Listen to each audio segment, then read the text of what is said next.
this is Maxi with Ragamuffin Outpost and Chris behind the camera. Hello. Today I'm going to do our very first video, and I'm going to do an unboxing of some of our most popular products. So we did a real big reorder. All of these products are getting ready to go to the store. We're at, what's the address, Chris? 923 South Florida Avenue, Lakeland, Florida. Yeah, I don't want you to get lost. We're still open. We're going to put these there for now, and if not, then you can order through our contact us through our Facebook site or give us a call, 941-320-3763, and order any of your paint supplies. These are our most popular products that we have in the store. I've got some of our most popular colors. I've got some of our top coats that we have, and I'm going to go over what I go through in this box, kind of a little bit about what that it does, and some price points if I can. So here are some of our colors that we have. Some of our, I already opened it up because whenever Dixie Belle sends you the stuff, they send everything wrapped in everything is wrapped in bubble wrap. So if you get like 2 or 3 of these, they're wrapped in there so they don't get torn up or whatever, but we will be here all night. So I went ahead and unwrapped that and made sure that my order is right, and of course it's always right. So a couple of the colors that we got, I see in here that's exciting. I'm very, very excited. So these probably, if we're gonna be honest, I'm gonna keep these at home. So take a good look at them, and if you like them, they are on all of our stuff is at the store. It's listed, all of the different paint colors that we have, all of the different items that we sell. And so it's gonna be listed probably on the back here as a special paint color. And I'm wanting to try it out and play with it. This is like Bengals orange, and so if you know us, we're big Bengals fans. And so I've been dying to get some of this orange. And then, although of course it's called Gator, yeah, Florida orange, and it is Gator orange as well. And then there's the terracotta, which if you've looked on any of the what's hot for 2020 color trends, the terracotta and those type of colors are all going to be in there. And so I'm very excited to play with that. So if you want that, it's you have to get there's 3 different sizes. We have 8 ounce, the 16 ounce, and the 32 ounce. It comes only in the 16 ounce for the special orders. So that's both, and if you can see the difference in the oranges. So the terracotta's got that like real nice, natural color, whereas the Florida orange has kind of got that pop to it. And let's see, what else? So here is also one of the hottest colors that we have by far. We love it. Chris especially loves it. But this is a really good coffee bean. So this is all the different sizes that we have. So here's your 8, your 16, and your 32. The coffee bean is a really good color for top coats or anything. It's not gray, it's not black, it's not brown. So it kind of goes with all of those type of colors. Whereas maybe if it was a little bit more of a lean one way or the other, it wouldn't blend as well. So that's one of our favorite colors for sure.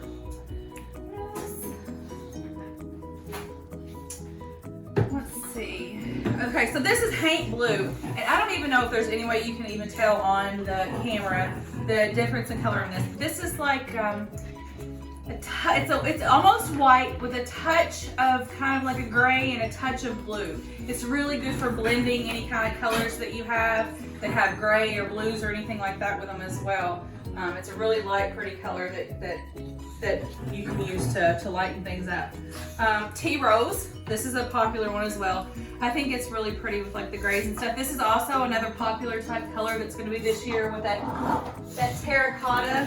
So you kind of get the trend of that like subtle kind of look, and not really pastel, but that's kind of the trend. Oh, in the navy. So this one, I love this in the navy. And that's Mr. Deeds right there, Mr. Deeds. He said hello. And he doesn't actually usually bark, so putting on for the camera.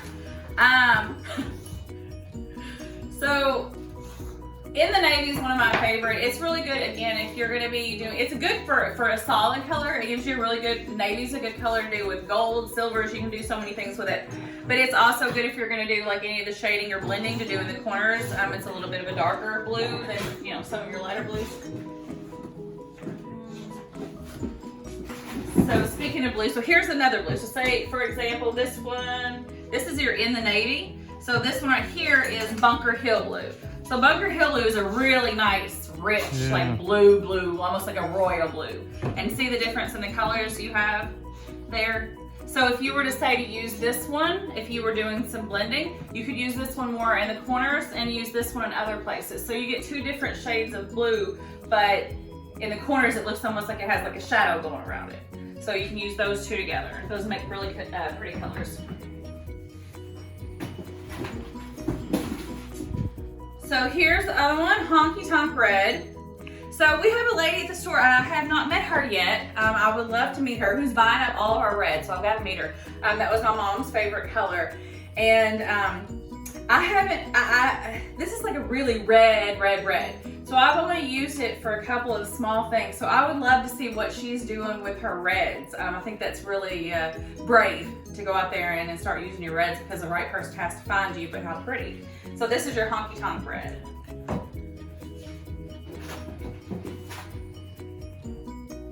Okay, so this is Stormy Seas. This is the very first, so I have like, and I'm not even the only one. There's like people who have like special love stories with Stormy Seas, but Stormy Seas was the very first color that I bought with Dixie Belle, and I bought it at a place called Oh So Nifty. Oh So Nifty. In Apollo Beach. I love their stuff. They have consignments. I go in there and I would always look and like aspire to be some of these people and stuff, and now I'm putting out some things that I hope kind of look similar, maybe that well. And I went in there and they were so great, and they helped me pick out the right colors. And Stormy Seas was my first Dixie Belle color, and I can't remember what other color that I used before. Like I've used many different brands. I couldn't tell you the first color I used in them, but I can tell you that this is the first color that I used because I fell in love with Dixie Belle whenever I used this. And I kept trying to explain to my husband. He's like kind of one of those people who thinks that, you know, it's all the same. Like, you know, and sometimes it is, you know, sometimes you can find a bargain, but a lot of times you get what you pay for. And this is affordable. Like, it's not for what you use, and it goes really far. And that's why I kept trying to explain to him, like, oh, no, you don't understand. I was going through like 5 of these other ones, and I just need this, and it's so much smoother and creamier, and come and feel this. And so anyway, Stormy Seas was the one that I fell in love with. And Stormy Seas is really cool in that I'm actually using it on a piece. I don't know if you can really tell the colors right now, and I hate this piece. But here it almost has like an aqua color. Because it's been paired up around the blues and the colors that are around it. So it almost gives it like a almost bluish tint because of the grays and the backgrounds and things that were on there first, because I put 50 different things on it. But if you put it next to other colors, it can look gray, it depends on what is beside it. So it kind of takes on a lot of ownership to whatever it's paired up with. It's a really good color for blending. And if you can you see the difference in that? See how this is Stormy Seas. This has kind of a bluish hint to it. It looks a little different out of the bottle than it does in the bottle. It has a lot more color, and it's just really, really pretty gray blue color. I can't even tell you what color it is. It's just really neat.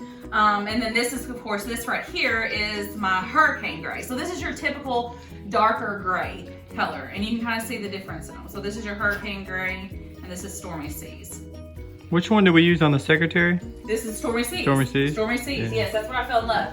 It's just so smooth, and I couldn't believe that chalk paint could go on and look that brushless. And I had done a lot of distressed work before, and some of the other stuff had distressed, and then it had turned yellow, and I was really, after going through all that, I was really upset about it. And this went on, I didn't do any, because at the time I didn't know about prep work. I didn't even clean my piece, I don't think, which you should clean your piece.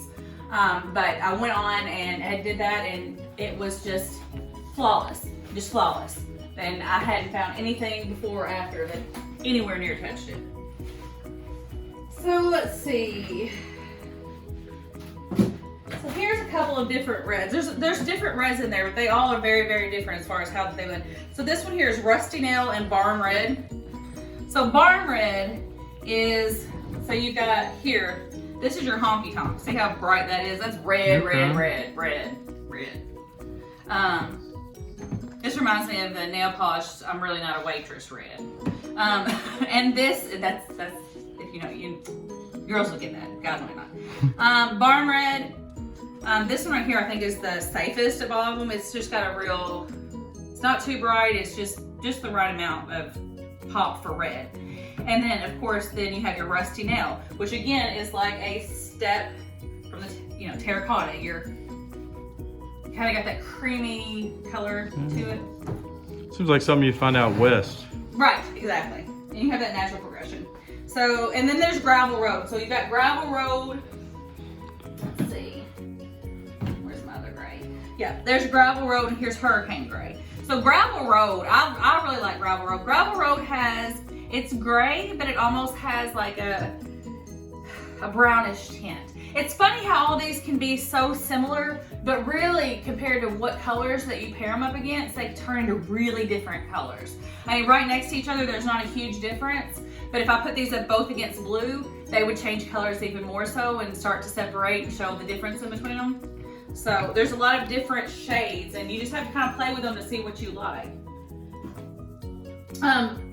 And the mineral paint, just so that you know, so the 8 ounce is $11.95, the 16 ounce is $19.95, and the 32 ounce is $29.95. And all you've shown so far is the 8 and 16, right? I have also shown the 32. So that's the 32, the 16, and the 8. Gotcha. So, and again, this is the rustic red, which, see how close that is? Look. So this is rustic red and barn red. Similar. But again, they're enough to make a difference in what you're trying to do with your piece. Let's see. And that's the rustic red too. So we got a few different ones because these, again, they're all going to the shop. French linen. So this is a really popular one. I don't know if I have any more of those in here or not. It's kind of gray, but more of like a taupe gray. So I really like taupe gray. This is a really good one to use if you're going to use any of the metallics. Like this metallic right here. So this is a steel magnolia, which this is from mine, but this goes really good together to give you put this on first and then you put this over it and it creates a nice shine and it gives your piece a just really soft, like really nice look that reflects the light, just really pretty. So, almost finished with our first box. So these are the things that are kind of similar to that. So this one here is putty. This is putty. So you've got French linen putty. Again, it's just a little more brown. Oh, driftwood is one of my favorites. It's almost white gray. It's a really light gray. Again, it's really good for blending. So, you use whites and dark colors for blending, and this is a really good, almost a white to add to it. And then this one is Spanish moss. So again, Spanish moss is kind of one of those that takes whatever color that you have that you go with it. It can get kind of a green tint, kind of a brown tint, kind of a gray tint, depending upon what you match it with. Very similar to putty, just a tad bit darker. So go over those colors again. Okay, so this one, I'll do it this way. So this one here is Spanish moss, putty, French linen, and driftwood, kind of in order from darkness to light. Those are, again, these are all of our really popular colors. Any of these colors that I'm talking about today have sold quite a bit in our store. That's why we went ahead and reordered them. We didn't want to order colors that we weren't sure that we're going to sell with everything coming up. Everybody doesn't, really know how things are going to go. We'll be doing probably curbside orders, online orders, Facebook orders, call us orders, whatever you need. We'll try to get you your paint so you won't be bored. Yeah, we just had one tonight. We left sitting on the front porch and they paid via PayPal and picked it up. We sprayed it with sanitizer beforehand. I've got my Lysol, my hand sanitizer, my gloves. I will sanitize it up, put it in a Ziploc bag and ship it out to you, deliver it, whatever I've got to do to get you your paint. I do not want you to be bored. So this one is the manatee gray. So this is the one that I thought was the driftwood just a second ago. And I was like, these are my two favorites. So the driftwood and the manatee gray are really, really, really light grays. See if I can zoom in and see the difference here. So the manatee gray is a little bit more on the gray side. The driftwood's a little bit more on the brown side. A little bit. Yeah, just you can see that. And again, that's just another French linen because again, it's really popular. So our next box is going to have a whole lot of special items in here. So I'll talk to you about some of the different things that we have and how that we use it. So the first one here, I'll go over right here. So this right here is our slick stick. It comes in 32, 16, 8 ounces. And let's see, Slick Stick 8 ounces is $14, the 16 ounce is $22, and the 32 ounce is $38. Slick Stick is for, I don't know if you can actually look right here, Chris. Can you see these tables right here? So these tables right here are, what is it, mid-century modern. And so basically what that means is they were made fairly cheap. Cheap. That's the word. That's the word we're looking for. They have that, you know, veneer, thick, kind of almost like gummy filling top or whatever. It's real shiny. It's not necessarily real wood or anything like that underneath it. But the tables are still in great shape. They're wonderful shape, and they're actually really pretty. They've got a lot of detail. They've got the wicker rattan type look that's coming back this season, which you can also check out. They've got some drawers, which are nice just to, you know, tuck things in. And again, mid-century modern is popular right now because of the lack of it, the simplicity of the look. And so these would not have been good to paint right on top of. If I had done that and painted right on top of it with any kind of like prep, then even with the prep, it's still, I had to be really, really careful, make sure that it dries and it cures to make sure that it doesn't come off, because it doesn't want to stick to those surfaces that are not really porous, that are kind of that gummy slick. So this Slick Stick, what it does, it goes on, you don't have to put it on real neat or anything like a paint. You just kind of, you know, put it on there and get it on there and get everything covered. You want to be careful when you're doing it, not leave super crazy lines, because that's the basis that you're going to be painting on top of. So you want to try to get that smooth, but it's not like your top coat. It's not fully a full, you know, layer where it's like your paint. It's just not. It's just, it goes over there. It looks a little bit different. It doesn't look quite like paint, but at the end of it, it looks almost like a white paint that you've given, and that's your primer for your paint. That's going to allow you to paint on things that are not the greatest quality of wood, that are not super porous. It's going to allow that to stick, and you're going to be really glad that you used that, because if not, you're going to have to put all that time into painting these, and then the first little bump or whatever, it's going to knock that paint right off there. So the Slick Stick is well worth it if you value your time at all. And if you have any questions about, you know, whether Slick Stick is appropriate, give us a call. I'll let you know for sure, you know, what it is, because it's not necessary for everything. Dixie Belle is a great product. You don't have to, every piece you have needs to be cleaned. But other than that, it doesn't always have to be sanded. It doesn't always have to have Slick Stick. It doesn't always have to have Boss that we're going to be talking about. Dixie Belle is made to, it's a good product. So some things need, you know, I always kind of say, like, if the furniture, redoing the furniture and things is kind of like doing makeup. Some people have, you know, certain features are natural that you just accentuate. Other people have, you know, you need to do a whole lot with it. So you just got to look at the piece and evaluate what you got to do to make that piece beautiful. And another nice thing with the Slick Stick and the Boss as well is if you're coming back with a little bit darker color, it allows you to see where you were before, so you don't miss spots. Yes, that's true. That's absolutely true. The next ones so I've not actually used these. I just saw them and I ordered them. This scrubby brush. So the thing is, there's like a double side. My phone and things like that, they all have paint all over them. My hands have paint all over them. My britches, they always have paint all over them. I think it's labels me as like an artist or something. I don't know. I kind of like it. But then there's other times when I'm going to like a charity benefit something or whatever, and I maybe wish that I didn't have paint all underneath my, you know, nails and looking like a homeless person or something. So anyways, these hopefully these are, I've heard at the convention that they were really good. So these are scrubby soaps, so that you can kind of scrub that paint off. It does come off pretty easy. So is it for your hands or the brush? It's for your hands. Okay. I was looking on here. I don't see that it's for the brushes. They do have, I don't know if we have paint soap, but there is soap that they have for your brushes, and I do recommend that you buy that for the ones that are like chip brushes, that type of material. It really makes a difference to get them clean and making them last a little bit longer, but that's not what that's for. That's for your hands, I believe. I didn't see anything in there that indicates that it would be right for brushes. So here is one of my favorite takeaways from the convention, the rad pads. If you haven't used your rad pads, I'm sorry, you should try your rad pads. There are 4 different pads in here. this one pad basically goes for one project. It's not like a super multi-use pad or anything like that. And I don't even know the price on them because I don't know if we have one here. Do you, Chris? I don't know if they're on the MSRP. They're affordable. It's a new product. It's a new product. They're affordable. I can't remember the price. If you want them, let me know.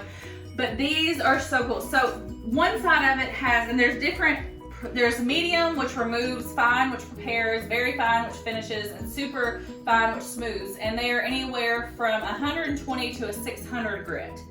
And if you don't like that, if you're seeing lines in between in your things, they'll help you to sand it without sanding off your paint. So you just get that smooth finish on the top. If you have questions about how to use these best, I would love, maybe I'll do a video on how to do that sometime, because I would love to explain to you, because these are so cool. Some of the things like the details, like I don't know if you can you see down here if I do this? So like right here in these, move these, right here in these, you can push your finger in. So if I had a normal sanding block, they would look like this, right? Got it? So they would look like this. And these are hard to get in the grooves and things like that. That column has so many details and grooves and stuff. So this allows me, like if I have a column, to wrap around that column and kind of sand it that way. To really push, look, I mean, it goes right into the grooves. So this allows me to really get into places that no other sander has. And then the back of it is like a sponge so that you can wipe off your excess. And then I also get sometimes like just kind of moist paper towel to kind of wipe it off. But these are really, really, really cool. I only ordered 2, and as I was unpacking them, I thought that was not enough because I want both of these, and I also want you guys to be able to get them at the store. So I'll try to figure out what I did there in a little bit and figure out how to the cool thing with that, I was in a discussion group online the other day, and somebody was having the same comment that I had when we first started was, I don't like the feel of chalk paint. Why can't we just use enamel paint? And there's different ways you can use other paints. But chalk paint, and they said, well, but it's only for distressing. I said, oh my gosh, no. There's so many different fills and top coats. There's nothing distressed about those tables. Nothing. And that one's not my finished table, but the dog is laying on my finished table. Just over, we do have 3 dogs, so yeah. you may see them walk by. So. That's fun. But yes, absolutely. And to be perfectly honest, when I started painting with paint, I didn't understand that. I didn't know that you could use water with it to make it thin. I mean, whenever you start, you don't know what you don't know. So I've learned so much about, and you can't use water with all paint. I learned that fairly recently. Dixie Belle, you use water with. Certain ones are oil-based and you cannot. And they're not as easily movable, so they're not as forgiving. And so I can tell you more about that in detail if we talk what's the difference in Dixie Belle. But Dixie Belle is a very forgiving paint, and because it's water-based, it allows you to add water to fix just about any mistake that you have. So anyway. The next thing we have is Voodoo gel stains. So we have a whole line of Voodoo gel stains. We have denim, we have teal, we have a whitewash. I'm trying to think what all we have without forgetting them.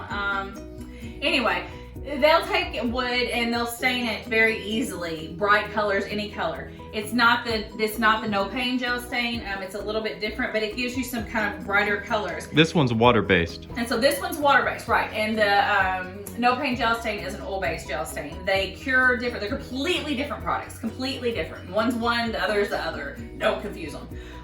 This one is Up in Smoke and Black Magic. So somebody has used those at the store, and I'm replacing these. Maybe we'll go on sometime, and I'll get to show you guys the first time that I use this, because I've not used this yet. So I do have different ideas, and I've just got to get around to it. So maybe we'll use this together for the first time. And let's see, the Voodoo gel stain is, I don't know. Okay, it's $19.95 for the Voodoo gel stain. Oh, okay. So this right here, I ordered this for you guys because I already have one, but you want it. I'm looking to see, it's not, I've got it in the garage. You got it in the garage, of course you do. So this is our continuous mist sprayer. I don't even know how much it is. It's worth it, whatever it is. I don't even know how much it is, but it's worth it. Let's see. It's not as much as Chris was thinking it was. I know he thought it was more expensive. I can't remember now. I'll have to get back to you on the price. But again, it's worth it. So a regular sprayer, whenever you spray it, it sprays out, I wish I had mine to show you, but it sprays out kind of thicker thicker dots of water, you know, whenever it's spread. This is really fine. So whenever you push it, it kind of comes out in a slow, fine mist, not one spray with a whole bunch of sprays. So you kind of spray that all over everything and kind of get a really light mist, or you spray it and, you know, come back, and it doesn't get those globs. It doesn't run, it doesn't cause your water molecules to start sticking together. It spreads them out far enough that they don't stick together and they don't start running down your piece and getting it too wet. This is the coolest thing ever. Me and Chris fight over it all the time, but this is gonna be mine, and then I've got one for the store for the first person to get there.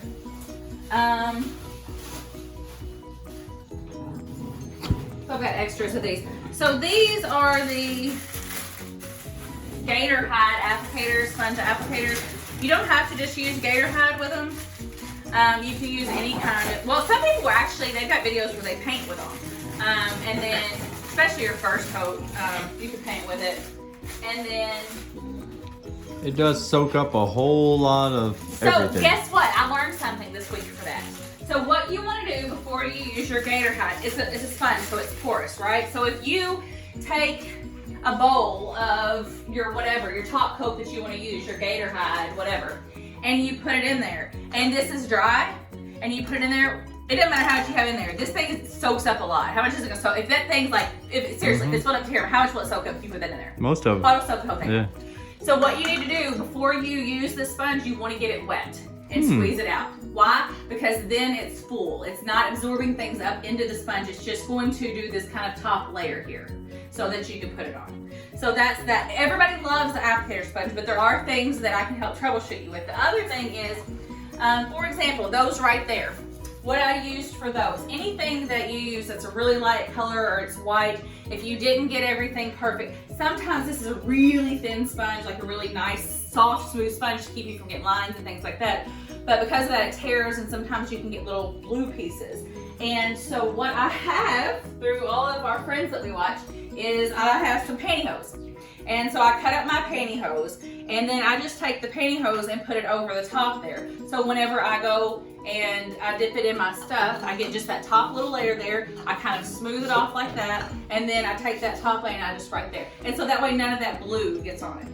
So you get it wet beforehand, and that keeps it from absorbing too much. You put the pantyhose on the outside of it, and that keeps you from leaving any kind of blue marks. And this is the best thing to apply stuff. It saves you so much time instead of having to go with brushes and stuff. You just wipe it on, wipe it off. Look, and you do want to set down, pick up, set down, pick up. Not do like this. Don't do that. Set down, pick up, set down, pick up. That keeps you from having like window washing looking lines in your stuff. Okay, so there's that. Okay. So I know Chris is excited about this one. We have not tried this yet. We'll have to show you what happens with it. But this is our wood graining tool. So you'll have to watch some videos and see what all this does. But basically, and that's going to be ours. Yes, that's definitely going to be ours. But you can order it. We can definitely get you some if you want it. You pay enough, you can have this one. I'll order another one. But anyway, this has some different looks.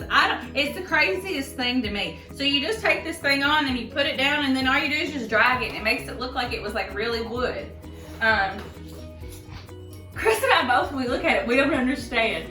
So whenever we do the first time doing it, I'll try to do a video and just let you guys see what it looks like, because I don't know, it's blown my mind. You can take some cheap pressed stuff and make it look like real wood. So it looks like real. So this is caviar. This is probably Chris's favorite color by far. This is what we call manly black. No, I'm just kidding. But it is. It's black. It's black. So we have two different colors that are blacks. One is caviar. That's this one. And another one that is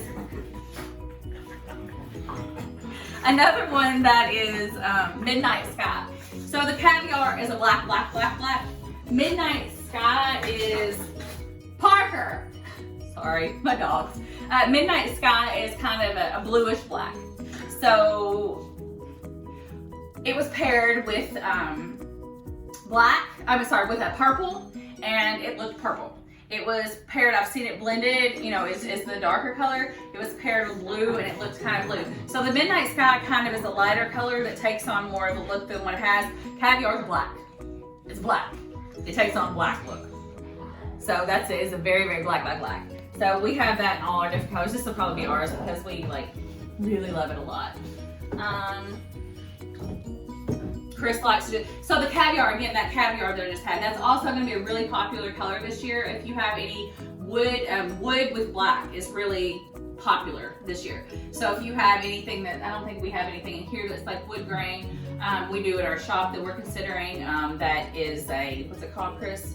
The crotch, whatever, maybe, or something like that. Oh yeah, we've got a old crotch swirl mahogany secretary that trying to sell it without painting it. We don't want to paint something if it don't, if we think it can sell otherwise. But I think it's gorgeous, and it came from Washington D.C. in a time that a president could have realistically owned it, or somebody who worked in the White House or in Congress or something like that. So anyway, I don't know that that's what happened, but it did come from D.C. in a time that like our forefathers were there. And I'm getting ready to do something similar to that for an old cedar chest. Yes, so we're going to try that out and see how that goes, and then see how that, before we attack the big piece. But I think it'll look really good. So this is actually, this is Chris's favorite. This is gator hide. I don't think it's the only one that I had in there. This is gator hide. So this is what I was talking about, this sponge. This sponge was created kind of for that, but even though we use it for all the different top coats and stuff. Gator hide is a top coat. It goes on, it's really hard to put on really dark colors without seeing the lines in it. So for dark colors, you may want to use a wax.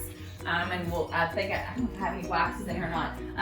Yeah, I do, I have the spray wax. So for lighter colors, you can use gator hide on anything. It's just that it's a thicker kind of top coat, and because of that, it can leave lines in it whenever you're doing your top coat. So if you have a darker color, it shows those lines. A lighter color is more forgiving with this, whereas a darker color, you may want to use some waxes that we'll get into. But why would you use it? So the gator hide is a top coat, and it's waterproof. It's a barrier. So for end tables, coffee tables, anything like that that you think that you may would set water on it or may would get wet for some reason, I always say, this is art that we're doing here. So I put things in there. I mean, I try to tell everybody, like, just don't, like, use a coaster. But regardless, I still want my stuff to stick up, whether they, you know, they take care of it or not. So what this does, it's a thicker protective barrier. And so it keeps it, it makes it more waterproof, and it allows you to kind of, gives it a little bit of extra durability. But again, it may or may not, it is something that with like darker products that's a little bit harder as far as like streaking and things. So if you were to streak, that's where this comes in. So if you were to have a darker top coat, then this is the easy peasy wax. So this is very, very easy for a top coat. None of our stuff has to have a top coat. You can let it cure, meaning that let it sit for, do you know the exact time? 30 days. 30 days, that's what I was thinking. So what's funny is before that, all paint needs to cure. And the average time for all paint is 30 days. Now you say, well, but my paint's dry in an hour. Well, but it's not cured. And prior to this, I had no idea that any paint had to cure. Mm-hmm. What does cure mean? What does that mean? I don't know. So basically what it means it's cured is that it's fully dried, it's fully adhered to the surface that it is. So for example, my paint may be dry, especially a black paint or a darker paint though, but for some reason every time I'm touching it, it's leaving a finger, like you can see where my finger was on it, right? Yeah, it's dry as far as what you think, but it's not dry, it's not fully dry. Whenever you're taking it, if you bump things or things like that, if you let it sit for that full 30 days, it's more durable. At the end of that 30 days, it can handle more, basically. So it's saying kind of like a brand new car. You know, for the first 30 days, you know, take it gentle. Don't take the curves to it. Same thing with it. For the first 30 days, be really gentle. Don't set anything on top of it. Don't put a lot of things on top of it to decorate, even, you know, because that may make, maybe the paint is a little bit softer and it may make more impressions. Give it that time to just set and be the beautiful piece that it is that you worked hard for. These are the easy peasy waxes. This is all the same thing. This is just, I got 3 of them because I love them, they're easy. So I learned at the convention that this has to be shaken regularly if you're using it. So if you start out, yeah, I don't know if you can hear this. Let's see, there's that one, let's see. Here, Hudson. it started off water and then it turns into you can't hear the water anymore. Right. That's why it's separated. You can hear the water where it's separated. That one was already shaking, yeah. You can hear the water where it's already separated to begin with, and whenever you have it shaking, you cannot hear it shaking anymore. It does not feel like it's shaking up in there at all. That's whenever you know you can use it. If you set it down for a minute or two before you shake it again, because the stuff that's in there is really heavy, and so it settles, so you need to shake it every time. But basically, you spray this on your stuff for a top coat, for a sealer. You spray this on, and then you wipe it back. Boom, you're done. That's it. That's all. And then you take this. This should be any piece that you purchase really with Dixie Belle products. You should buy some of this every 3 to 6 months. If you use this, or even 6 months to a year, however often you, but 3 to 6 months, 6 months to a year, you use this, spray it on, wipe it back. This reseals, this recures your product, this reseals your product. So it's a wax, it's gonna clean it off, but it's also gonna reseal it and keep it lasting for a really long time. This is, I think, $19.95, is that right? I believe. It's a lot of it. There's a lot of it in here. It will go very far. Yeah, $19.95 for these. And it'll last a really long time. And this is kind of, I equivalent this almost also as like, you know, whenever you get your new shoes or whatever and you want to protect them, you pay money for those shoes, you know, whatever, you get your spray protector. It's kind of the same thing for your furniture. Let's see. Last couple things. Oh, let's go over these real quick. So we have our finishes. So again, I talked about the wax that I just sprayed. There's different things that you can do, and it depends on whatever type of look that you're getting, whatever you're using it for, what it needs to be. If you're going to be using it, you know, for an end table, you may want to put gator hide on the top of it. If you're going to be using it for, you know, a regular table or a desk or something like that, you may want to use a satin or a clear coat or whatever. So there's different ones, and I can help you if you ever have any questions on what's right. If it's dark, I would say the spray wax. If it's light, gator hide. And then these are good for anything, these top coats. Let's see, that's different. So this is my favorite. This is the favorite for top coats as far as Dixie Belle goes. That doesn't mean you don't use other ones and there's not right things for it. So this is satin. Everything's not going to be right for satin. They're all different depending upon the look that you want. The reason that satin I think is the most popular is, number one, it's got the most popular look right now, meaning that it gives there's 3 different levels. So you have flat, satin, and gloss. The gloss is real shiny, the flat, you know, is flat as it says, and the satin gives you something kind of right in between where it reflects just a little bit of light, but it's not super shiny. The satin, by far, if you see, it's the liquidest, it's the runniest, it's the most forgiving. So I think really, if I was, just about anybody was to come in and ask me, hey, it's my first time, what should I use for, I would say satin. The other ones are for a purpose and they have the right thing, but this is the most forgiving. So your first time, hardly anything looks bad with the satin. It's not too shiny for anything, it's not too flat for anything, and it's the most forgiving. So if you're questioning which one you should get, satin. We also have, let's see, that's more gator hide. We also have, and I don't see if I've got it in here, if I ordered it or not, but we also have, yeah, that's it, the flat.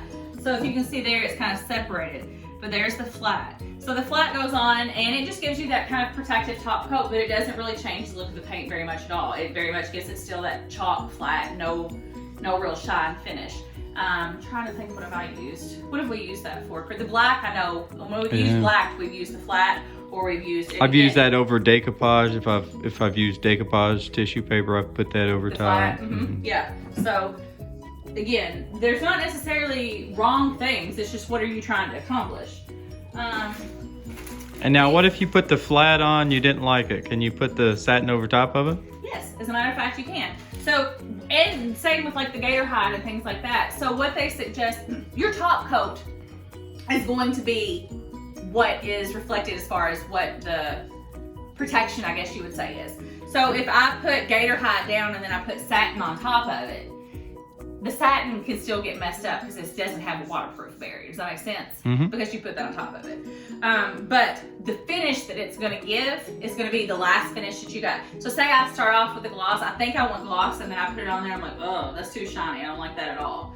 You can go back, and you don't even have to sand it. You don't have to just put the other the finish on it, the satin or whatever, and it'll give you a satin finish. You don't have to do anything else.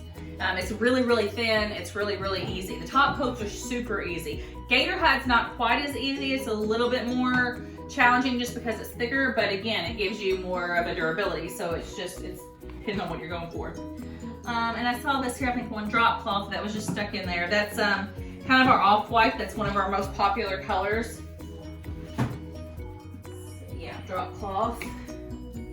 Almost done. So here's our last few products. So these are mine. I don't have them at the store for a couple of reasons. Right now, we don't have them there. They weren't part of our package. So I'm gonna try some out and then hopefully get some there, and I can help you guys know exactly which ones, because I'm playing with a lot of them right now. But this is a Dixie Belle. So your brushes matter so much. Until you get a really, really good brush, you won't know.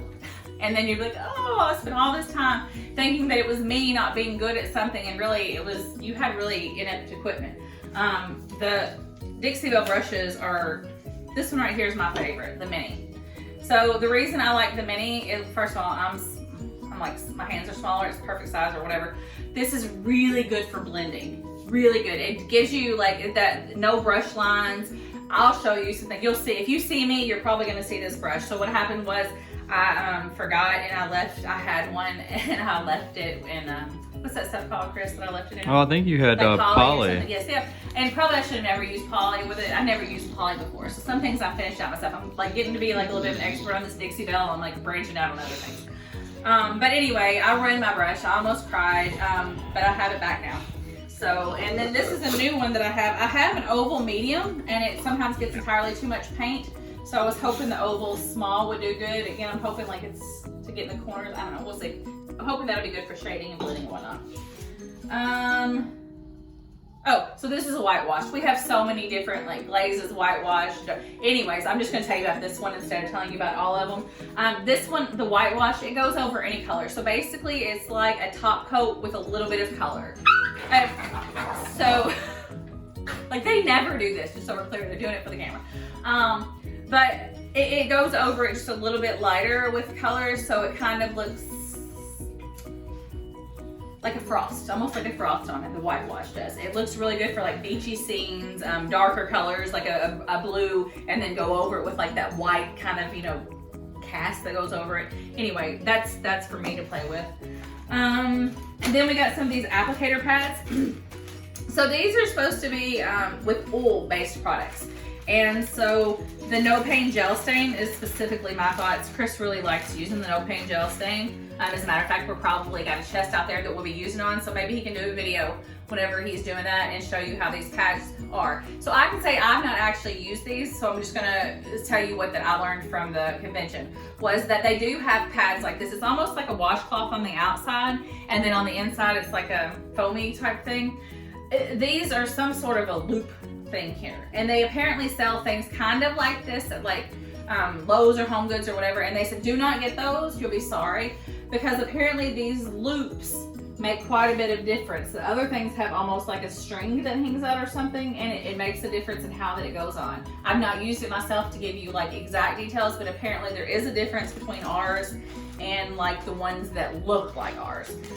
So they're just applicator pads. They're not expensive. I don't know if I have the price on those either, but they're not expensive either. Look at any of the things you have. The pads, the brushes, whatever, they're such time savers. Like you literally in one project will probably save the amount of time in trying to fix the mistakes from the other brushes that you would invest in. In one piece, you would probably make it up in time. Literally one piece.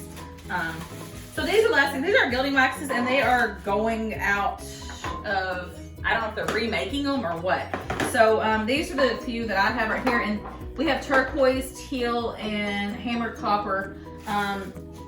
They're what, $14, I think.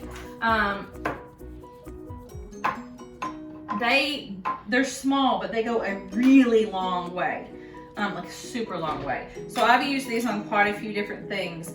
And you just take your brush and just kind of, or your finger, and just kind of rub it on it. And this goes, it's really concentrated pigment, almost like it's not quite as creamy as like a lip gloss or a creamy eyeshadow, but something kind of like that. Think like a creamy eyeshadow.